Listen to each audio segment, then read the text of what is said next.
Hello everyone, welcome to the channel. आज हमारा lecture 1 है और आज हम बात करेंगे प्रिंसिपल ऑफ मैनेजमेंट के unit first meaning and definition of management के ऊपर। तो सबसे पहले आज हम पढ़ेंगे मैनेजमेंट होता क्या है।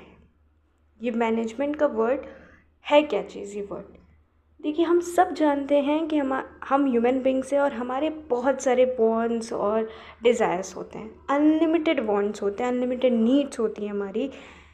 लेकिन हम सारे वांट्स और नीड्स अपनी सेटिस्फाई नहीं कर पाते बिकॉज ऑफ स्कार्स रिसोर्सेज, क्योंकि यहाँ पे रिसोर्सेज लिमिटेड हैं। चूँकि रिसोर्सेज लिमिटेड हैं, इस वजह से हम अपने सारे वांट्स एक साथ फुलफ़िल नहीं कर पाते। हमें कुछ ना कुछ सेक्रीफाइस करना ही पड़ता है। जो सही तरीके से यूटिलाइजेशन करके, सही तरीके से यूटिलाइज करके रिसोर्सेस को, अपनी वांट्स को सेटिस्फाई करता है, वही कहलाता है मैनेजमेंट। वही कहलाता है एक मैनेजर। ओवर एक इंसान सोशल बीइंग होता है। एक इंसान सोशल बीइंग होने के साथ साथ वो चाहता है कि वो अकेले ना रहे बल्कि घुल मिल कर रहे, दूसरे लोगों के साथ टाइम स्पेंड करे, दूसरे लोगों के साथ रहे, एक ग्रुप में रहे। चाहे वो किसी भी तरीके का ग्रुप हो, चाहे वो ऑर्गेनाइज्ड ग्रुप्स हो या फिर अनऑर्गेनाइज्ड ग्रुप हो या फिर कोई इंस्टीट्यूशन, जैसे हमारी फैमिली हो गई, school, government, army, business firm, cricket team etcetera. ये सारे के सारे क्या कहलाते हैं? ग्रुप्स कहलाते हैं। हम एक ग्रुप में रहेंगे तो ऑब्वियस सी बात है, हमारी कोई न कोई गोल्स बन ही जाते हैं पूरा करने के लिए। साथ में रहते हैं, साथ में काम करते हैं उस गोल्स को अचीव करने के लिए। वही कहलाता है एक मैनेजमेंट। मतलब the task of getting result through others by coordinating their effort, उसी को कहते हैं management. So management can be defined as a process of getting the work or task done that is required for achieving the goals of an organization in an efficient and effective manner। अब यहाँ पे मैंने 3 word highlight किए हैं, organisation, efficient और effective. ये क्या होता है? सबसे पहले तो management can be define as a process. Management अपने आप में ही एक बड़ा प्रोसेस होता है। ये एक ऐसा प्रोसेस होता है जिससे कि हम अपने काम को निकलवा सकते हैं, करवा सकते हैं, काम को प्रॉपर तरीके से डन करा सकते हैं गोल्स को अचीव करने के लिए। किसके गोल्स को? ऑब्वियस सी बात है, ऑर्गेनाइजेशन के गोल को। ये ऑर्गेनाइजेशन का मतलब क्या होता है? समूह, लोगों के समूह को हम ऑर्गेनाइजेशन कहते हैं।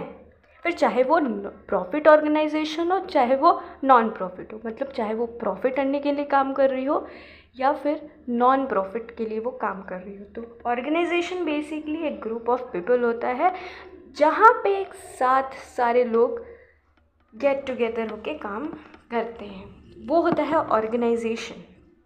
अपने आसपास ही देख लो, अपने घर में ही देख लो, फैमिली, तो वो भी एक क्या हो गई? ग्रुप हो गई। तो क्या वो ऑर्गेनाइजेशन होगा? हाँ, बिल्कुल ऑर्गेनाइजेशन होगा। क्या वो वहाँ पे मैनेजमेंट काम आएगा? हाँ, बिल्कुल मैनेजमेंट वहाँ पे भी काम आएगा। किस तरह से घर को चलाना है, किस तरह से व्यवस्था करनी है, किस तरह से बच्चों की पढ़ाई की व्यवस्था करनी है एंड ऑल चीज़ें, तो वहाँ पे भी मैनेजमेंट की ज़रूरत पड़ेगी। तो फैमिली भी एक ग्रुप ऑफ पीपल है और जहाँ पे मैनेजमेंट की ज़रूरत पड़ती है। ले लो, अपने आसपास बहुत सारी इंडस्ट्रीज़ होंगी, कंपनीज़ होगी, जहाँ पे एक साथ लोग, मतलब ग्रुप ऑफ पीपल होगा जहाँ पे सब लोग साथ में मिलकर काम कर रहे होंगे। नॉन प्रॉफिट ऑर्गेनाइजेशन, क्या वो भी एक ऑर्गेनाइजेशन? हाँ, बिल्कुल ऑर्गेनाइजेशन है जो कि प्रॉफिट के अलावा वो काम करती है। समझ में आ गया? होप समझ में आ रहा होगा सबको। इफ़िशिएंट और इफ़ेक्टिव का मतलब होता है कि इफ़िशिएंट का मतलब होता है कि एबिलिटी टू अकम्प्लिश समथिंग, और इफ़ेक्टिव मतलब producing a desired result. Efficient मतलब आप में काबिलियत कितनी है, आप कितने एबल हो, आप कितने कैपेबल हो अपने काम को, अपने गोल को अचीव करने के लिए या किसी भी चीज़ को अचीव करने के लिए। और इफ़ेक्टिव मतलब होता है सिर्फ आप रिज़ल्ट पे ध्यान देते हो, मतलब चाहिए तो चाहिए, अब वो नहीं देखते हो कितना आपका टाइम वेस्ट हो रहा है या जो भी चीज़ है। इफ़िशिएंट मतलब होता है कैपेबिलिटी के साथ साथ हम चाहते हैं कि हमारा टाइम भी बचत हो, समय भी कम लगे और रिज़ल्ट भी जल्दी मिल जाए। पर इफ़ेक्टिव का मतलब होता है सिर्फ रिज़ल्ट लो, भले उसमें कितना भी टाइम लॉस हो। फॉर एग्ज़ाम्पल मान लो आपको वाराणसी से प्रयागराज जाना है, तो उसके लिए आप क्या करोगे, बस स्टॉप पे जाओगे, बस का इंतज़ार करोगे, फिर वो आएगा, फिर उसमें काफ़ी ज़्यादा प्रोसेस चला जाता है। अब पहुँच तो जाओगे, ऑब्वियसली पहुँच जाओगे, तो वो क्या होता है, इफ़ेक्टिव होता है। उसको हम क्या कहते हैं, इफ़ेक्टिव, मतलब कि रिज़ल्ट तो मिलेगा पर टाइम यहाँ पे ज़्यादा कंज्यूम होगा। इफ़िशिएंट वो तरीका होता है जैसे मान लो आप बस की बजाय आप अपनी गाड़ी से चले गए, खुद ड्राइव करके चले गए, तो वहाँ पे क्या हो गया, टाइम बचत होगा। जो हम स्टॉपेज पे जाके लाइन में खड़े रहते थे वो नहीं करना पड़ेगा, उतना टाइम हमारा बच जाएगा। तो वो होता है हमारा एफिशिएंट, वो आपको ये चीज़ें समझ में आ रही होंगी।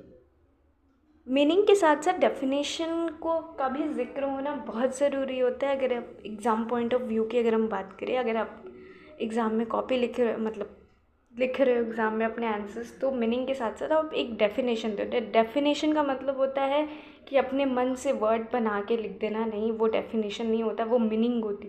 डेफिनेशन का मतलब होता है कोई फेमस इकोनॉमिस्ट हो, वो कुछ बोले हों उस पर्टिकुलर टॉपिक के बारे में। So, according to B.O. Willer, management is an human activity which direct and control the organization and operation of business enterprises. तो B.O. Willer कहते हैं कि मैनेजमेंट एक ह्यूमन एक्टिविटी होता है, एक प्रोसेस के साथ साथ एक ह्यूमन एक्ट, क्योंकि मैनेजर ही तो करेगा सारी चीज़ों को मैनेज, तो ये एक तरह का ह्यूमन एक्टिविटी होता है जो हमारे ऑर्गेनाइजेशन को, हमारे बिजनेस इंटरप्राइजेस को क्या करता है डायरेक्ट करता है, कि ये बताता है कि किस तरह से चीज़ों का हम यूटिलाइजेशन करके गोल अचीव करें। आज के लिए बस इतना ही। नेक्स्ट वीडियो में हम बात करेंगे features and characteristic of management के ऊपर। Thank you, keep watching, tune.